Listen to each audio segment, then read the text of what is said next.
지금부터 96년 전 33일의 민족 대표가 바로 오늘 12시에 파고다공원에서 독립선언서를 낭독했습니다.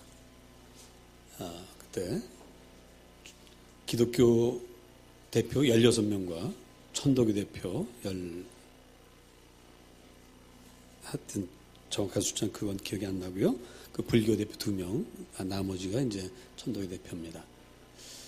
그 중에 이제 기독교 목사님들 중 16분 중에는 우리 감리교에서는 6분의 목사님이 거기에 같이 있었습니다. 그분들이 이제 독립선언서를 낭독했습니다. 여러분 주보에 그 독립선언문이 있습니다. 1. 5등은 자의 조선의 독립국임과 조선인의 자주민임을 선언하노라로 시작되는 이 독립선언문을 그 33인께서 발표를 하셨습니다. 그때부터 시작된 그 3.1절 만세 운동이 전국적으로 번져 나갔습니다. 자그마치 석 달 동안 이 운동이 계속됐습니다. 처음엔 학생 중심이었습니다만은 시간이 갈수록 농민들 또 시민들이 많이 참석을 해서 연인은 공식적인 숫자로만 200만 명이 만세 시위운동에 동참을 했습니다.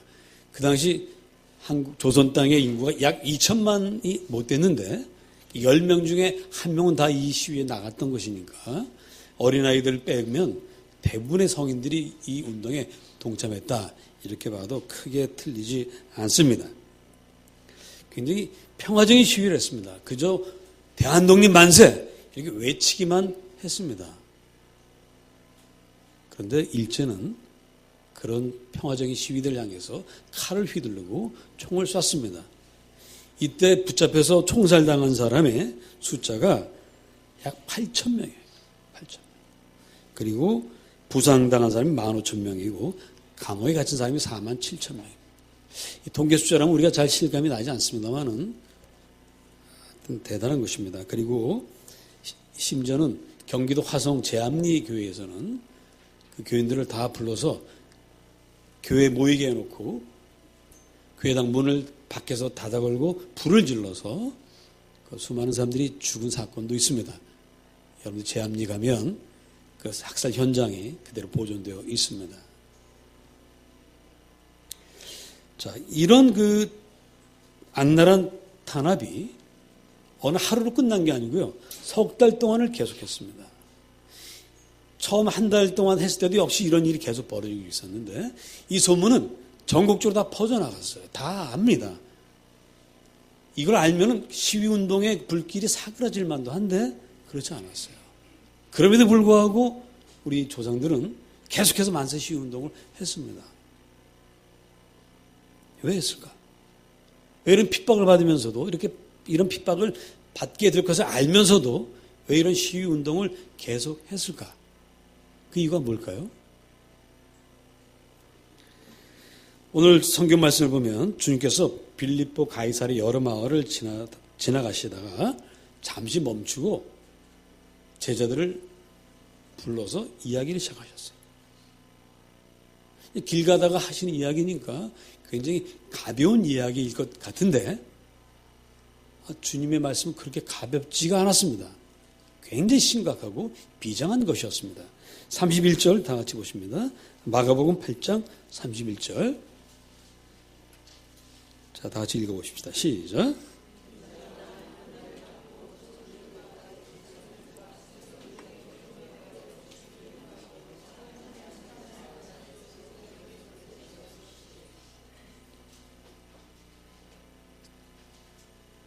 제자들을 이끌고 다니던 이 스승께서 이제 죽게 됐다는 얘기를 하십니다.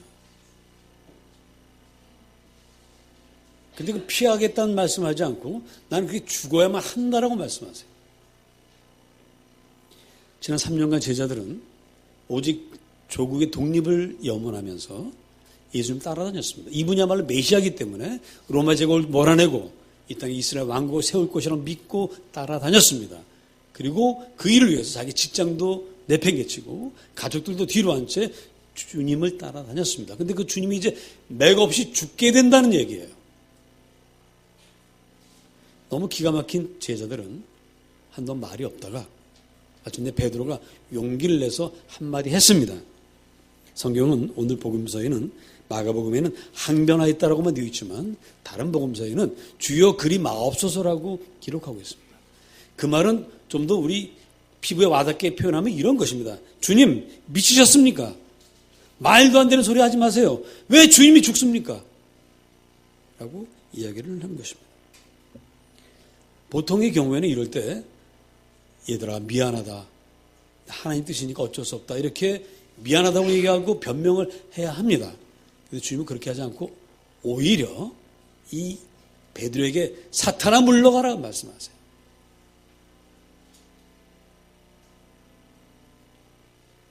그리고 그게 또 전부가 아니에요. 34절을 또 읽어보겠습니다. 다 같이 34절 시작.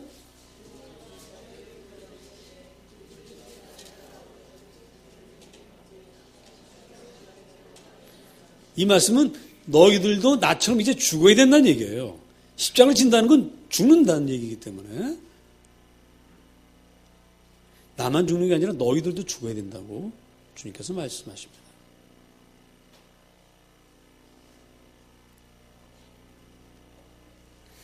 여러분 독립해보겠다고 살아보겠다고 좀 살맛나는 세상을 만들어보겠다고 주님을 따라다녔는데 그 3년의 결과가 다 같이 죽자는 거예요. 이해가 안 되죠?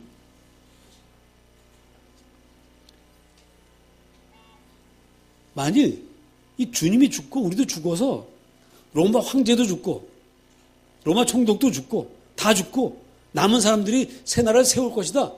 그렇다면 또 죽을 만합니다.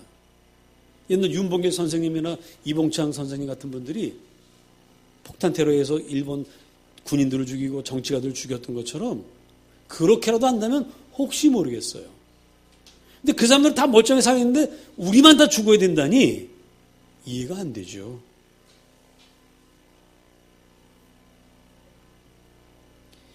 그래서 그런 스승에게 스승님 미치셨습니까? 뭐 잘못된 거 아닙니까? 라고 말하는 것이 잘못 아닙니다.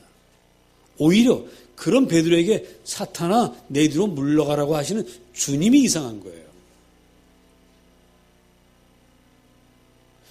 그런데 더 이상한 건 이런 소리를 들으면 대부분의 사람들은 어떻게 합니까? 뒤도 돌아보지 않고 떠나가 버리죠. 아이고 이 예수라는 사람이 정말 미쳤구나. 나보고 사탄이라고? 할 수 없지 하고 다 떠나가 버려요. 그런데 이상하게도 이 베드로는 어떻게 했냐면 9장 2절 봅시다. 9장 2절 다 읽어봅시다. 시작. 예, 이 사건이 있은 후에 엿새 후에도 베드로는 여전히 예수님을 따라가고 있습니다. 이게 이상한 거예요. 자, 그러면 사탄이라는 소리를 듣고 여전히 따라다니는 그 사이에 무슨 일이 있었을까? 왜 베드로는 사탄이라는 그 치욕적인 이야기를 듣고도 여전히 주님을 따라다닐까? 그 이유를 우리가 좀 찾아봐야 되겠습니다. 자, 35절에 나옵니다. 35절 다 같이 읽습니다. 시작.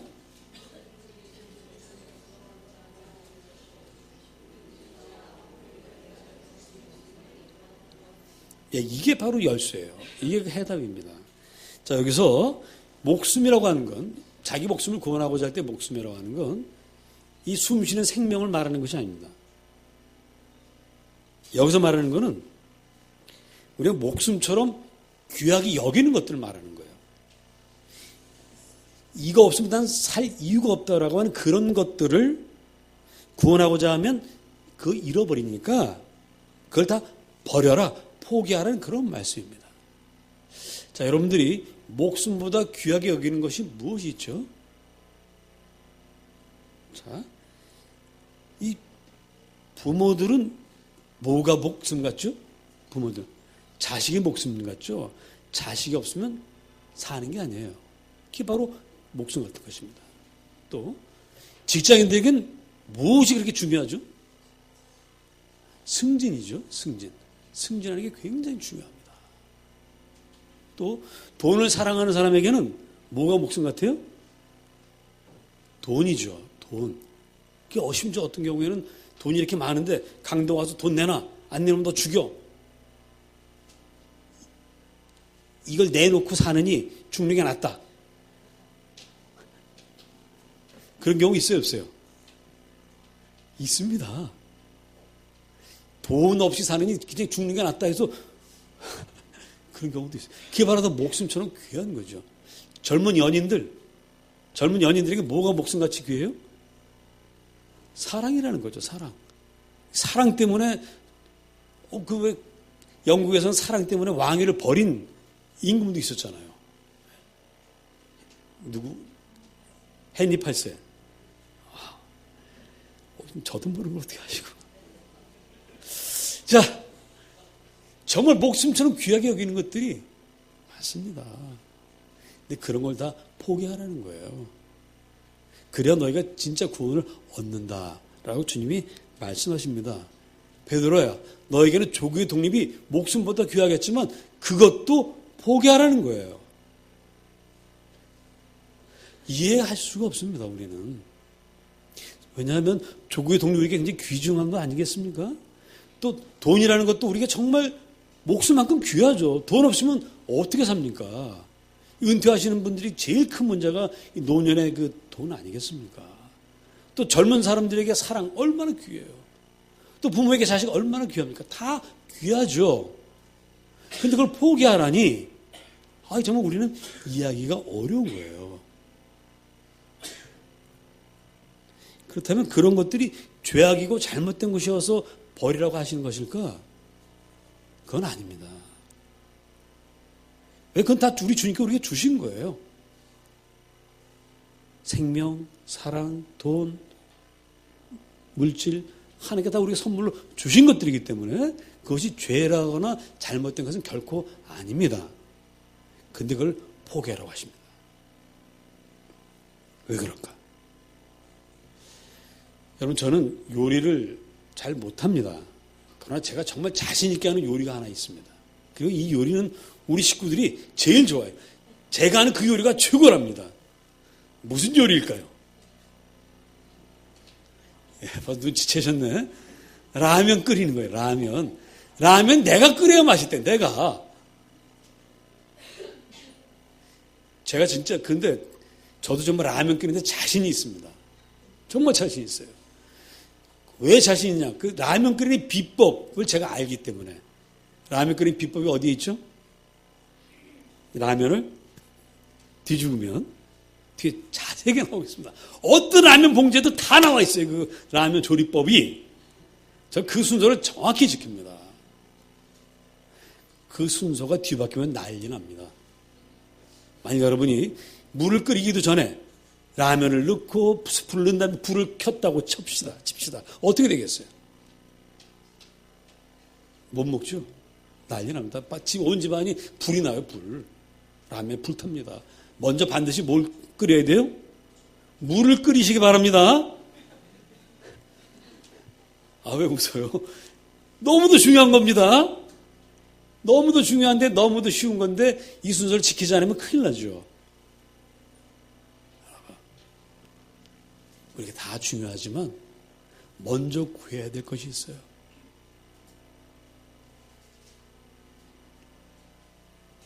그걸 지키라는 거예요. 그것을 위해서는 일단 너희들이 목숨을 귀하는 것들을 포기하고 잠시 뒤로 미루라는 겁니다. 그게 먼저가 아니고 뒤처져야 된다는 거예요. 그러면 우리가 정말 구해야 될 것이 뭐냐? 36절 읽어보겠습니다. 36절 시작.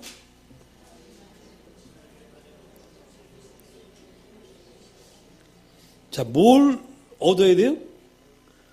온천을 얻고도 목숨을 잃으면 아무도 유익하지 않죠? 그러니까 반드시 뭘 얻어야 됩니까? 목숨을 얻어야 됩니다. 35절에서 목숨을 포기하라고 해놓고 36절에서는 목숨을 얻어야 된다고 말씀하세요. 이건 왜 그러냐면 우리말에 시원하다는 말이 있죠. 시원하다. 여러분 동태국물 먹고 나면 어때요, 맛이? 시원하죠? 자, 우리 뜨끈뜨끈하고 목욕탕에 딱 들어가 있으면 어때요? 시원하죠? 밖에 나서 서늘한 바람 맞으면 어때요? 시원하죠? 다 우리 시원하다고 표현합니다. 상황은 전혀 다른데 뜨거워도 시원하고 날씨가 차도 시원하고 다 시원해요. 헬라어가 지금 이 목숨이라는 단어가 바로 그렇습니다. 목숨이라는 단어가 푸시케라고 하는 거예요. 헬라어로 푸시케. 근데 푸시케는 말에 크게 두 가지 뜻이, 대여섯 가지 뜻이 있는데 그걸 크게 두 가지로 대별해 보면 하나는 육적인 삶, 이게 푸시케입니다. 밥을 먹고 잠자고 이렇게 하는 게 푸시케예요. 돈 벌고 이게 푸시케입니다. 또 하나는 뭐냐? 이 육적인 생활을 초월한 영적인 삶, 서로 소통하고 하나님을 찾고 신령한 것을 맛보며 살아가는 그것도 푸시케입니다. 아니 어떻게 저는 다른 개념을 한 단어로 표현할까? 그 이유는 이런 것입니다. 여러분, 영과 육은 떨어져서 존재할 수 있습니까? 없습니다. 영은 반드시 육이라고 하는 그릇이 있어야만 돼요. 육이라는 그릇이 있어야만 영이 담깁니다. 또 이 육에 영이 없으면 이거는 미친 사람이 돼요. 영이 사라지면 미친 사람이 됩니다. 지금 영이 없는 시대가 되어버렸어요. 최근에 우리나라에 엽총 살인사건이 2건 있었습니다. 그게 그 총 쏜 사람이 살아있으면 왜 그랬는지 물어볼 수도 있는데 정말 기가 막히게 총 쏴서 다른 사람 죽여놓고 자기도 죽어버렸어요. 도대체 뭘 얻으려고 다른 사람을 죽인 겁니까? 또 미국에서도 어제 보니까 미국 미주리주에서 어떤 시골 마을에서 어떤 약간 좀 그런 사람이 자기 어머니가 돌아가시고 나니까 동네 마을을 다니면서 새 집을 찾아다니면서 거기 있는 사람들 총으로 쏴 죽였어요. 그리고는 자기도 죽었어요. 총 쏴가지고. 영이 없기 때문에 그렇습니다. 육은인데 영이 없어요. 하나님과 소통이 없고 왜 살아야 되는지 삶의 가치가 무엇인지를 아는 그 영이 없으니까 이렇게 되어버렸어요. 영과 육은 떨어질 수 없습니다. 그래서 헬라 사람들은 그리스 사람들은 이걸 둘 다 푸시케란 말로 표현하고 있는 것입니다. 그리고 이 생각은 사실은 성경과도 일맥상통합니다. 창세기 2장 7절을 보면 하나님이 흙으로 사람을 지으시고 흙으로 사람을 지었으니까 이게 육이죠. 그리고 그 코에 뭘 넣었어요? 생기를 불어 넣으셨다고 되어 있습니다. 그러면서 하시는 말씀이 그래서 사람이 생명이 된지라. 저와 여러분 그래서 흙으로 된 육과 하나님의 코에서 불어져 나온 생기가 합쳐져서 이런 훌륭한 사람으로 살고 있다는 사실을 꼭 기억하시기 바랍니다. 그게 우리가 생명이 되는 거예요. 그래서 사람은 먹고 사는 것만 있으면 되는 게 결코 아닙니다. 우리 가난했던 시절에는 먹고 살기만 하면 되지. 그래서 우리 박정희 대통령 시절에 우리나라의 구호가 뭡니까? 잘 살아보세, 잘 살아보세. 그래서 잘 살기 위해서는 독재를 해도 되고 그 과정에 몇몇 사람들이 죽어나가도 괜찮다는 게 우리 일반적인 정서였어요. 제가 대학 들어가서 데모하니까 우리 아버지가 골수 공화당원인데 야 이놈아 넌 절대 데모하지 말아라. 아버지 사람이 떡으로만 사는 게 아니고 하나님의 입에 그랬더니 네가 배고픔이 뭔지 알아? 이놈아 지금 무조건 저기 잘 살아야 돼. 그러셨어요. 그런데 지금 이렇게 되어 보니까 우리가 좀 먹고 살만 하니까 잘 살기만 하면 돼요? 사람이 뭐가 있어야 돼요? 철학이 있어야 되고 가치관이 있어야 되고 무엇이 소중한지를 알아야 됩니다. 그걸 모르는 세상이 되어버리니까 세상이 엉망이 되는 거예요. 오늘 이 시대의 문제는 먹고 사는 건 됐는데 이 정신적인 가치가 그 뒤에 따라오지 못했어요. 그래서 지금 이 사회가 고통을 맛보는 것입니다. 심지어 우리 기독교마저도 정말 중요한 하나님과의 소통, 하나님의 사랑 이게 아니라 잘 살면 된다고 하는 잘못된 생각이 기독교 안에 스며들어와가지고 교회가 마치 돈만 있으면 다 되는 것이냐. 이게 지금 이 시대의 문제예요.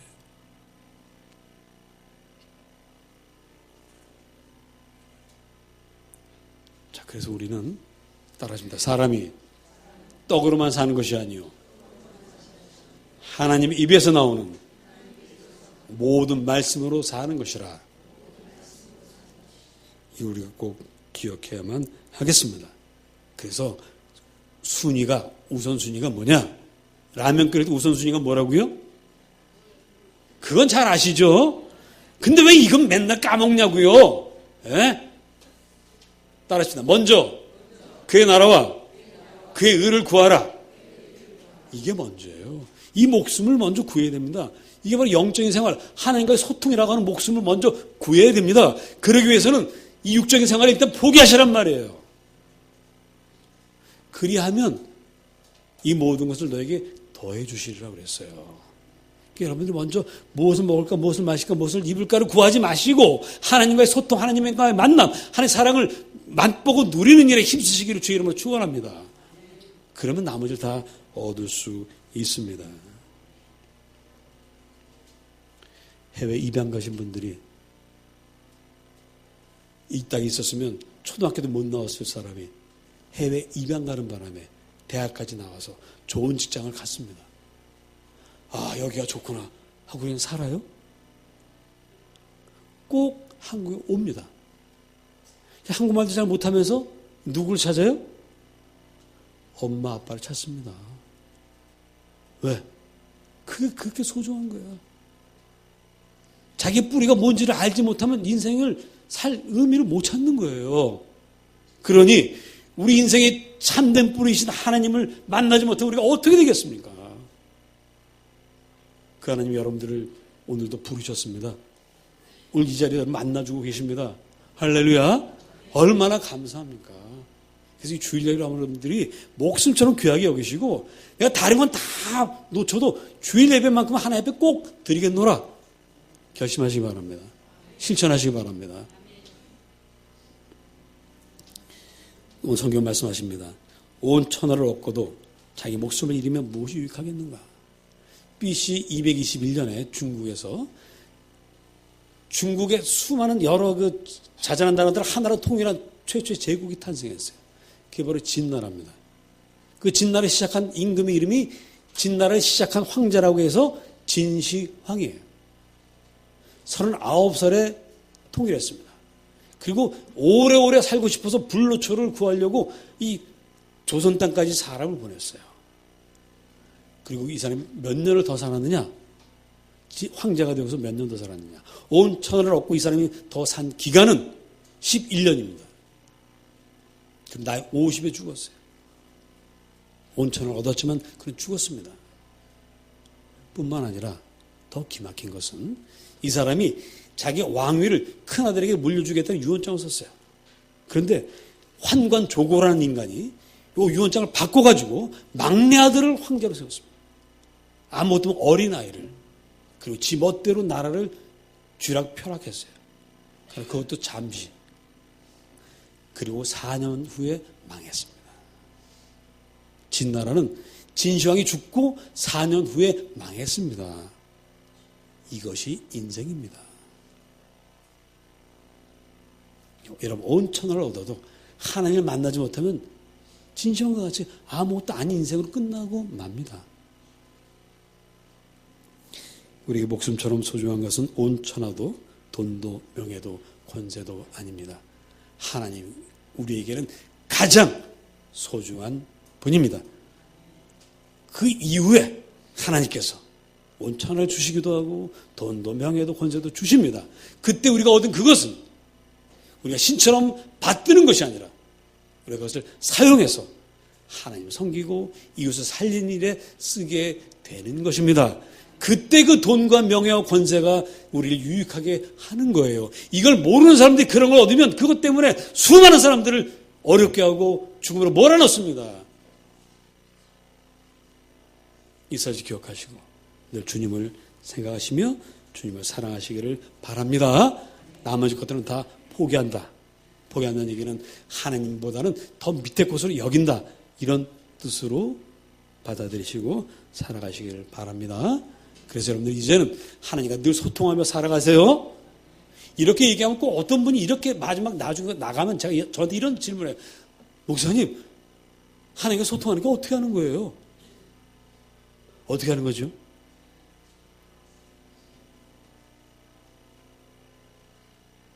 시범을 보일게요. 방진수 집사님, 축하드립니다. 감사합니다. 인사하죠? 소통하는 거죠? 내가 이야기하니까 저쪽에서 이야기하잖아요. 하나님께 우리가 말씀을 드려요. 하나님, 제가 이렇게 힘들고 어렵고 뭐 얘기합니다. 그 하나님께서 우리에게 말씀하십니다. 뭘 통해서? 성경에 다 있어요. 필요한 말씀 다 있습니다. 근데요, 때로는요, 제가 하나님, 제가 그렇게 기도하면 하나님께서 연목사 왔구나 이럴 때가 있습니다. 여러분 그런 거 원하시죠? 저도 그랬으면 좋겠어요. 한 번도 없었어요. 그런데 여러분, 만약 하나님께서 우리가 이야기할 때마다 직접 응답하시면 우리 흥분해서요, 너무 흥분해서 못 살아요. 사람이 너무 좋으면 못 살아요. 그런 일이 날마다 있다고 생각해 보세요. 아닙니다. 그죠? 지금 이대로. 그리고 우리가 기도하면 하나님 길을 보여주시고 깨닫게 하시고 사랑을 느끼게 하십니다. 그건 충분합니다. 이게 하나님의 소통입니다. 그렇게 4주일 기간 동안에 살아가시면서 큰 은혜 받으시기를 축복합니다. 이제 성만찬을 시작하겠습니다.